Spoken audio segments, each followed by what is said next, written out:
Bienvenue sur l'épisode numéro 10 du podcast qui pose une seule question aux professionnels de la mode. Qu'est-ce que la mode? Aujourd'hui, j'accueille Gianni Gomez. À ce jour, elle travaille au sein d'un bureau de tendance en France. Quand la mode est, avant même la confection d'un vêtement, qu'est-ce que la mode? Gianni nous partage sa définition. Habillé, habilleur, bonne écoute. Alors, pour moi, la mode, c'est très large, mais c'est plus particulièrement un porte-parole. Porte-parole de minorités ou d'une grande partie du peuple, je dirais. Ça permet de véhiculer des messages, de donner un point de vue différent, donner son avis, son opinion. Euh, Et la mode, ça permet de changer les mentalités. Pour moi, en mon sens, c'est un actif, c'est un, c'est un domaine très actif dans le changement des habitudes et des mentalités euh, de manière générale. Et ça permet de mettre en avant des petits combats avec ses avantages et ses inconvénients, bien sûr. De justement, parce que être au porte-parole, ça va tout le temps des avantages, mais ça aide en grande partie. Et pour moi, ça a contribué énormément dans l'évolution de la société et du coup l'évolution directe chez les particuliers. Donc pas forcément que chez les grands acteurs, mais vraiment ça va influencer et impacter euh, pour moi, à mon avis, chacun en tant qu'individu. Euh, c'est aussi, pour moi, une deuxième chose très importante, c'est un art qui regroupe d'autres formes d'art. Pour moi, la mode, c'est de l'architecture, c'est du dessin, c'est de la photo, c'est hum, c'est c'est des âmes, plein d'âmes d'artistes qui sont mises en avant, plein de regards, plein de points de vue et plein de différences, surtout la différence. Et c'est ce qui va faire sa force. Ouais, c'est vrai. Oui, parce que quand on pense la mode, on croit que c'est juste du vêtement ou des accessoires. Mm.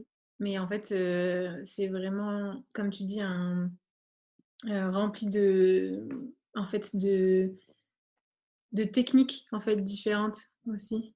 C'est pas juste de la couture en soi. Ouais, c'est ça. C'est c'est c'est un monde, je dirais, très vaste et chacun est essentiel dedans. Effectivement, la couture, c'est la partie technique.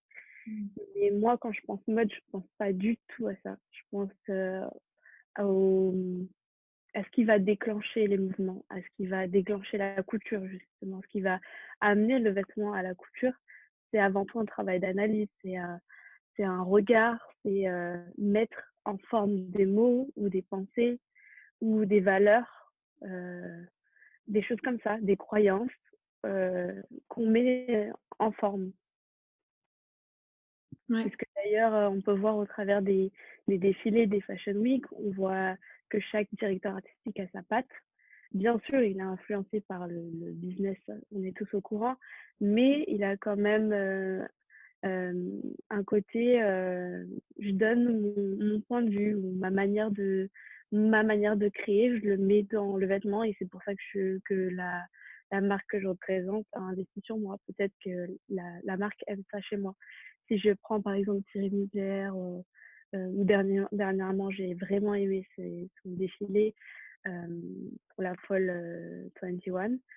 Euh, c'est vraiment de l'architecture pour moi. C'est vraiment donner des nouvelles formes, essayer d'expérimenter des choses.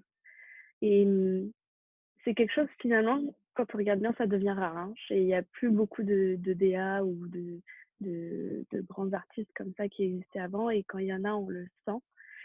On reprend Samuel Ross d'ACW ou Virgil Abloh, ils ont des formations en architecture de base. C'est des gens qui sont sur ce regard de forme, de mélange de lois, de la physique, d'un domaine scientifique avec finalement de l'art et laisser leur imagination prendre le dessus. Et tout ce mélange-là va conduire à des nouvelles formes de vêtements ou des couleurs ou des choses comme ça qui se retrouvent en fait dans le vêtement. Mais de base, pour moi, la mode, c'est vraiment toute la démarche avant. Mmh. Ouais, c'est super intéressant ce que tu dis. Ça me fait penser à, en fait, ce qui est vraiment propre à la mode et qui a fait qu'il y a eu un rythme de dingue qui s'est épris en fait ces dernières années dans cette industrie. C'est cette quête pardon, de, euh, de nouveau. Enfin, tu parlais de re-questionner les architectes et tout ça. Je pensais à Balenciaga, qui a été un des créateurs qui n'était pas du secteur de la mode au début du siècle dernier et qui a justement marqué la mode par ce re-questionnement de la silhouette et même qui a amené de l'innovation dans les matières textiles et tout ça. Mm. Puis Mm. après, on parle d'une silhouette, la fameuse silhouette du New Look, qui fait que, ah ouais, là, il y a eu comment dire, une phase de, pas de transition, mais il y a eu comment dire, j'allais dire un repère, mais Un déclic. oui, une innovation. On a créé quelque chose de nouveau. Et après, là, quand le prêt-à-porter s'est généralisé, il y a eu un peu cette perte d'innovation parce qu'il fallait justement être accessible à tous. Et puis là, enfin, on reprend aussi, enfin, j'ai l'impression, comme tu dis, on reprend ce second souffle d'innovation, de recherche, de questionner la forme, la couleur, les matières. Mm. euh, Parce que, comme tu dis, la mode est un art d'expression en fait. Et donc, on est obligé de re-questionner non pas juste l'aspect économique et social et industriel, mais aussi comme forme d'art en fait. Mm. Mm. Je pense que c'est essentiel et il y a une notion de temps qui est super importante et qu'aujourd'hui qui se perd. C'est pour ça que de plus en plus les DA ont la pression ou ouvrent leur propre marque, leur propre label. Parce que moi, je pense que cette analyse importante de la société, de voir comment on consomme, d'apprendre, d'observer en fait, d'analyser, et ce qui fait qu'il y a une très bonne collection qui en découle, je pense, c'est aussi ce temps qu'on va prendre à observer et à donner son point de vue, à se questionner, comme tu disais, qui est important et qui finalement se perd parce qu'on cherche à faire de plus en plus de collections. Mais je pense que c'est vraiment ce temps qui va être appliqué, cette observation, qui va permettre d'avoir des bonnes réflexions, de conduire à des remises en question, des introspections, et qui vont permettre par la suite de créer des choses qui vont être des innovations. Parce que finalement, les innovations, quand on regarde bien, c'est juste des réponses à des demandes. C'est des choses fonctionnelles. Tu parlais de textile technique. C'est des choses qui sont fonctionnelles, qui sont là pour répondre à un besoin du consommateur qui s'en rende compte ou pas. Si je prends, enfin, si on prend beaucoup de marques avec des innovations, quand on regarde bien, il y avait un but premier qui était par exemple militaire et ensuite qui a été réutilisé pour ses propriétés dans les textiles techniques, hein, par exemple, on parle. Et je pense que cette démarche-là, elle est très importante. Aujourd'hui, quand on regarde le mouvement du sustainable, du développement durable qui s'impose dans la société et aujourd'hui dans le monde du vêtement, parce que c'est très important, c'est parce que si le client, le consommateur suscite ce besoin de savoir, de connaître, dans ce cas-là, la marque, elle doit répondre à cette demande-là. Et donc, du coup, essayer d'être attentive à ce qui est fait. Et je pense que sur tous les points, c'est important d'avoir cette démarche-là d'observation et de répondre à des besoins bien sûr créer des nouvelles choses, hein, ça peut ne pas forcément répondre à un besoin spécifique, mais plutôt à une envie ou quelque chose. Mais, avoir cette démarche, de réflexion et de se dire, bah, voilà, est-ce que là, il y a une opportunité? Est-ce que, il y a une fonction première à ce que je vais faire? Est-ce que justement je vais impacter de manière à véhiculer un autre message? Et en fait, cet équilibre avec ce côté, bah, en même temps, j'ai envie de laisser, mon imagination, Mmh. faire ses affaires, quoi. Carrément. Mais du coup, ce que tu dis, c'est que l'importance d'écouter et d'observer, ça demande du temps et de prendre le temps permet, vice versa quoi, d'observer, d'écouter et si on se donne pas le temps, ben, du coup, on peut pas écouter, observer et donc innover. Enfin, on est dans la répétition, il y a eu beaucoup de problématiques de plagiat, il y a 10-15 ans. Mmh. Euh, parce que en fait on se donnait pas le temps, enfin l'industrie de la mode ne se donnait plus le temps de juste d'observer, d'écouter, de se re-questionner et puis du coup d'innover. Mmh. Ouais. Bah, je pense que aussi il y a, des choses qui sont mélangées, qui ne sont pas à mélanger. Tout à l'heure, on parlait de prêt-à-porter qui est arrivé comme concurrent au luxe, au plutôt à la, comment dire, au sur-mesure, voilà, c'est ce que je Ouais. voulais dire. Euh, et en fait, je pense que chaque acteur a son rôle. Pour moi, c'est pas le prêt-à-porter qui a besoin d'observer et d'analyser et d'inventer, parce que c'est pas sa fonction première. Donc, sa fonction première, c'était de répondre à ce besoin que les gens avaient de toucher un peu au luxe, de toucher à ce qu'ils n'avaient pas. Ils l'ont apporté en standardisant les tailles, en faisant de la production de masse. C'est venu répondre à ce besoin, à cette envie de faire plaisir à l'homme, à l'homme qui n'a pas les moyens. Donc ça, la fonction est remplie. Et aujourd'hui, ils le font très bien. Et c'est pour ça que ça va de plus en plus vite. Pardon. Eux se basent sur les chiffres. Donc là, c'est pour ça qu'on on prend pas forcément le temps d'observer, d'analyser, parce que eux, c'est pas leur fonction première. Eux, ils veulent pas réinventer les choses, ils veulent pas faire changer les choses. Ils veulent juste répondre à ce que la cliente désirait avoir. Donc, en regardant les défilés, en regardant les stars, en regardant les politiciens, enfin, tous les gens qui influencent à leur manière, ils veulent leur faire toucher ce truc, ce petit truc que le luxe donne en leur donnant les vêtements. C'est horrible, hein, mais c'est la vérité. Mmh. Et c'est ce qui fait le bonheur des gens quand ils vont acheter en magasin. Sans ça, ce serait même pas possible. Chacun ferait ses propres vêtements chez soi comme à l'époque, quoi. Mmh. Et pour moi, la part de responsabilité du luxe, où je voudrais dire vraiment les gens qui ont la capacité et les moyens de prendre du temps et d'observer, devraient encore plus le faire parce que c'est en train de se perdre. Ils sont en train de se laisser envahir par le business, justement, par les chiffres. Et c'est dirigé par des gens. Et c'est pas une critique négative, c'est un fait observé, hein. Mmh. Sur le fait que de plus en plus, c'est les chiffres qui dirigent les collections.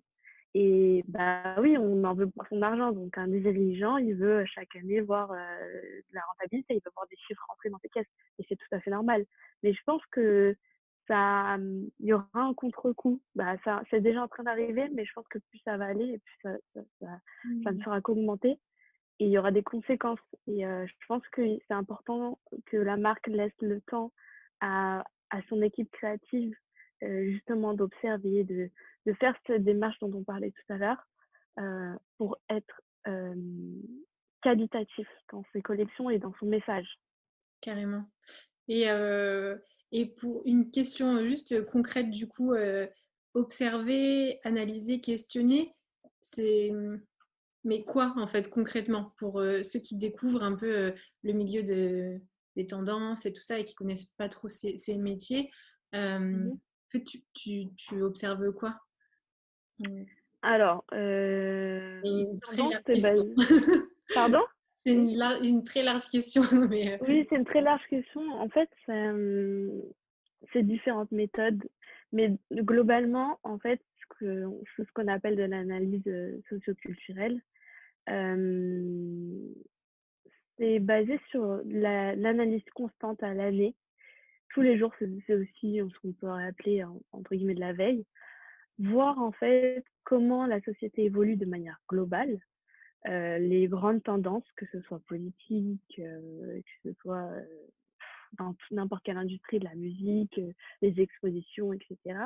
Et voir aussi les tendances mode en termes de consommateur. Le consommateur, qu'est-ce qu'il aime, comment il vit, qu'est-ce qui l'influence, quelle est sa répercussion sur ses achats, etc. Mais nous, ça va être plus une démarche qualitative que quantitative. C'est de l'observation et de là, on découle des réflexions. Ces réflexions vont mener à des hypothèses qui mèneront justement à des idées, à des propositions de tendance. Et ça, c'est un travail à l'année, un travail constant. Et c'est par exemple de l'observation de tous les défilés, parce qu'on considère que les défilés vont impacter aussi les, les consommateurs. Donc du coup, c'est là, tous les défilés sont passés, sont filtrés, sont passés, sont observés par toute une équipe constamment. Donc c'est énormément de boulot. Les réseaux sociaux, on les observe tout le temps.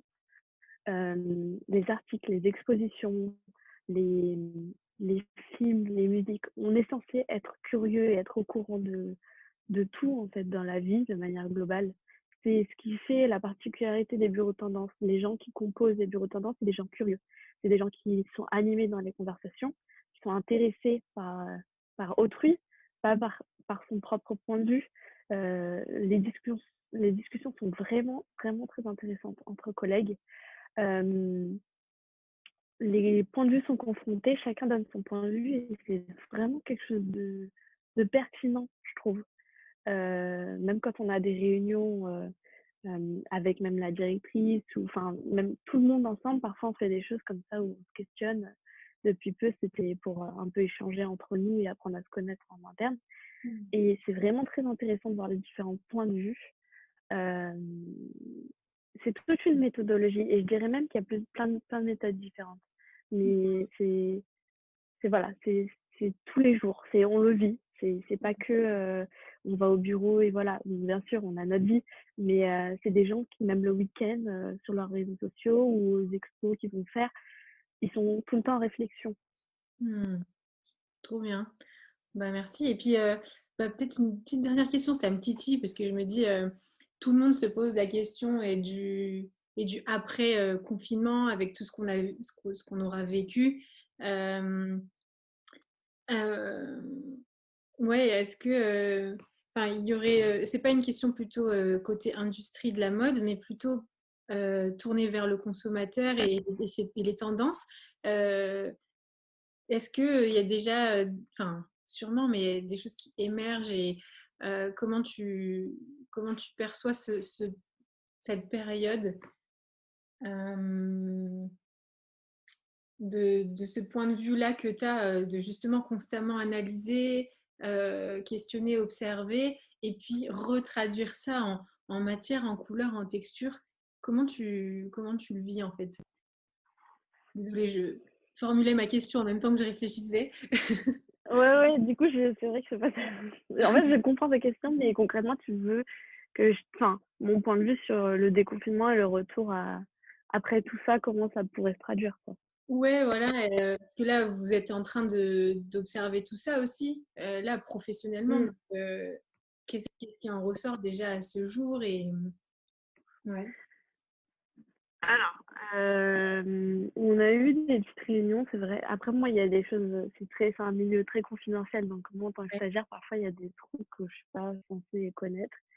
Mais des échanges qu'on a eus pour le moment, on se questionnait entre nous déjà. On aimait bien, on voulait écouter les témoignages de chacun, comment chacun vivait la chose.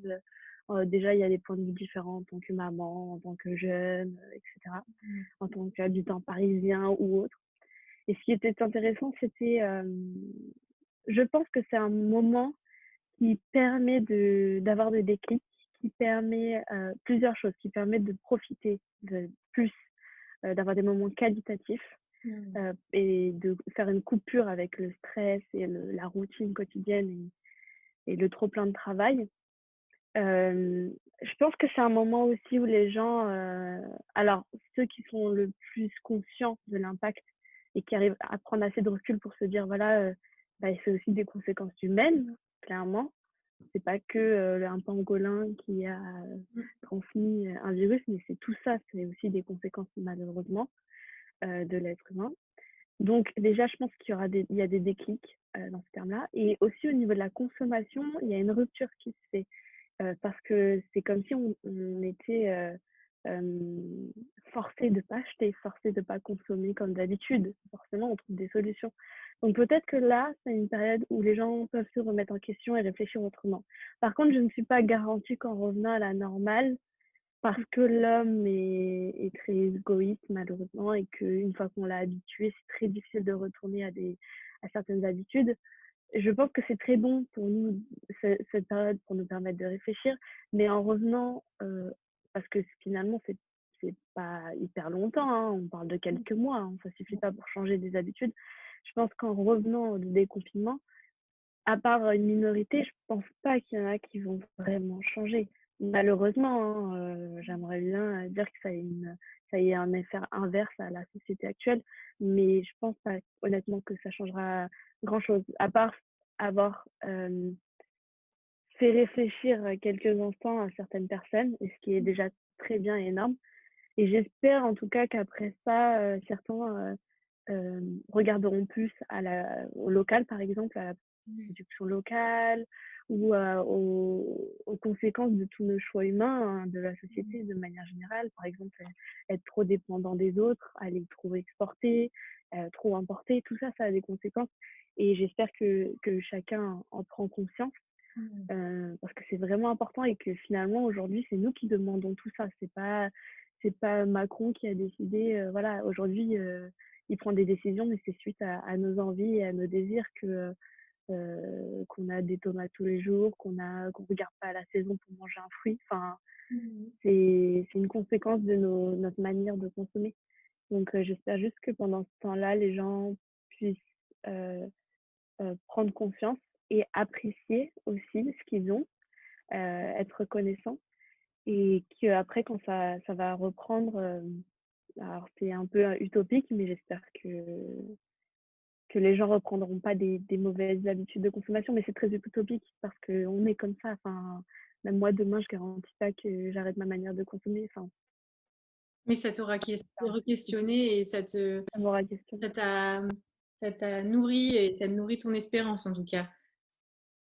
Oui, c'est ça. Bah, je pense que c'est important de prendre ce temps de réflexion et en fait, quand on regarde bien dans un monde qui va vite et la société fonctionne tout le temps, je dirais même que c'est bon, bien sûr, c'est malheureux, hein, tout ce qui se passe, les morts et tout, mais limite ce point de rupture, c'est une opportunité qu'on n'aura pas tout le temps. Enfin, j'espère pas qu'on aura tout le temps, mais c'est Mmh. une opportunité de vraiment faire cette coupure totale de c'est comme si la société, on la remettait en question, on la stoppe, quoi.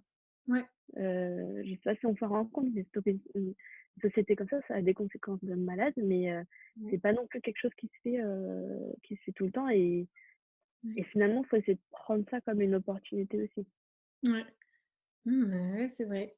Bah, on peut terminer sur cette bonne note et ce bon conseil d'opportunité. Et ouais, en tout cas, merci, Bah, Gianni. C'est super riche. Enfin, moi, je pourrais continuer tout le temps à discuter là-dessus. je pourrais aussi, j'aime trop discuter comme ça, c'est trop cool.